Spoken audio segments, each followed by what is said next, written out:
I just happened to pass Biresh over the third to last barrier. Got the lead with, just over 2 laps to go. And I knew that we were running fast. I don't think I had really looked at a split at that point, but I knew we were running fast. I felt the crowd getting really into it even before I took the lead, and I just wanted to make those last 2 laps as fast and as hard as I possibly could without blowing up. And didn't really know what was going on until I looked at the screen with 300 to go. And I was surprised to see that I actually had a lead on Biresh. That got me pretty pumped. And last water jump kind of took a lot out of me. I don't know what my last lap was. I probably was going to be close to 60 had I not fallen, something like that. So I was running pretty fast, I think. And, yeah, the last water jump took a lot out of me. And at the top, at 100 to go, I think I saw 740 or something like that. And I just got really happy, and I was like, I'm not break game. This is crazy. And a split second after that, I was like, all right, like, you gotta focus. You gotta get over this last barrier. Like, be technically sound. Like, don't be sloppy.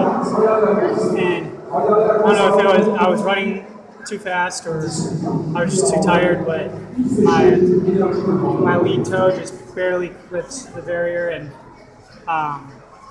I just couldn't do anything to stop myself from falling. So I cannot believe I did that, but yeah, just try to get back up as fast as I could and hope that I had put enough time in the bank to spurt my butt off and dip under 8 still. And I just missed it, and I'm just incredibly pissed right now. The Kenyans here were talking, they said you look like you're in 75 today. What do you think? Throw that number out there. I mean, yeah, it's it hasn't really sunk in yet. One of the reporters said that I was close to the world record, and I can't even comprehend that. Like, I didn't think I was in that kind of shape. I thought maybe I was in right about 8th lap shape, but if that's the case, then it's pretty incredible. It gives me a lot of confidence going into World Champs, knowing that I have that kind of fitness. Had things gone right today, I think I would have won the race. So knowing that I can actually do that does a lot for me. Before, I guess the thought has always been get a medal in World Champs. And I mean, it's really soon after it's talking about the goal. Really, is that not even? Yeah. I mean, the goal is always to put yourself in position to do the best that you can. If I'm in shape enough to get the win, it's definitely going to be the goal. But I don't think I'm going to do anything to jeopardize medaling.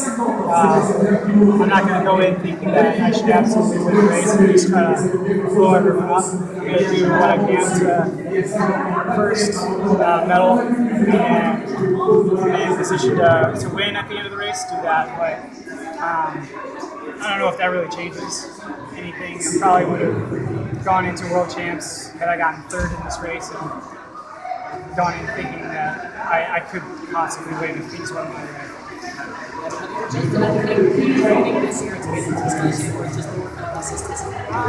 Yeah, Jerry's always changing things up. We've had kind of a different philosophy almost every single year that I've been with him. It's a slow evolution of training philosophy. So yeah, we're doing things a little different, but it really is just a lot of the same stuff.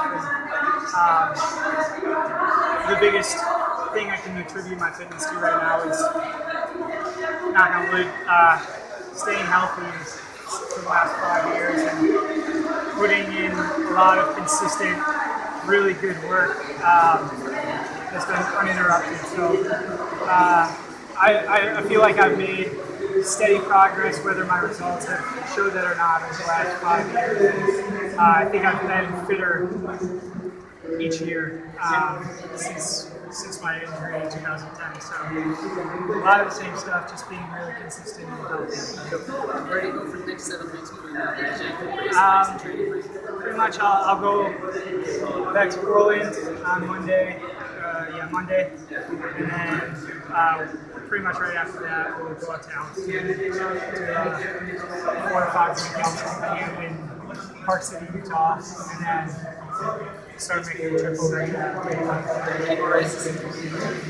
No, nothing big. Maybe a small little tune-up 1500 after the altitude camp.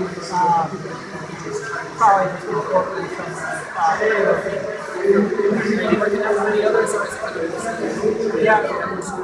no, pretty much the whole group works out together. You're still working. Yeah, no, I mean, I've done I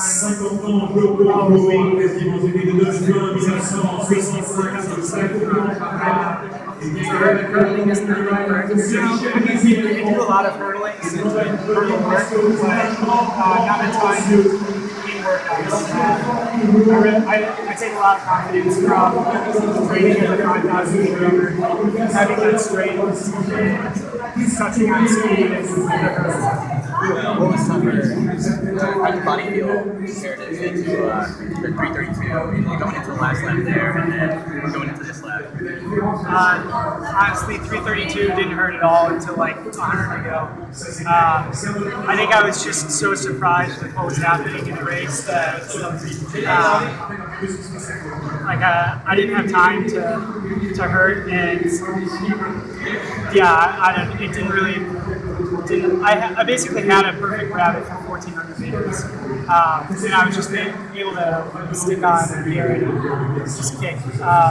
Today definitely was uncomfortable, probably from like 4 laps out, but I've taken so much confidence from how the last few months have been going that I knew I could. I just wanted to push myself and see what happened had I stayed right up in the front and run hard. And yeah, the last 2 laps were pretty difficult. Obviously, the last lap hurt pretty good, but yeah, had I not fallen, I probably would feel differently about how the race felt. So, do you see the World Championship final going out? And I mean, obviously not this fast, but I mean, you taking the lead after at least you kind of did today. I don't know. Yeah, I don't know. I'm not going to give anything away, but I think waiting until the last 300 meters probably helps a lot of those guys out more than it helps me out. So I doubt that the race plan that we come up with would involve a 200 or 300 meter kick. It'll probably be something a little bit longer out, but I would guess, I don't want to speculate and put any words in any of those guys' mouths, but I doubt that coming away from this, their game plan is going to be to try and run super fast right from the get-go. I'm not going to expect that, but if that happens, I'll be ready and happy about that, I guess. The first 2 kilometers, you look like very, very relaxing. Yeah. Following Jager. Yeah. Then also, you see me, you are telling, I feel good, Jager's pushing and I come, Jager's pushing. But you come here to run under 8. Yeah, no. The goal was, I didn't want to think about time at all.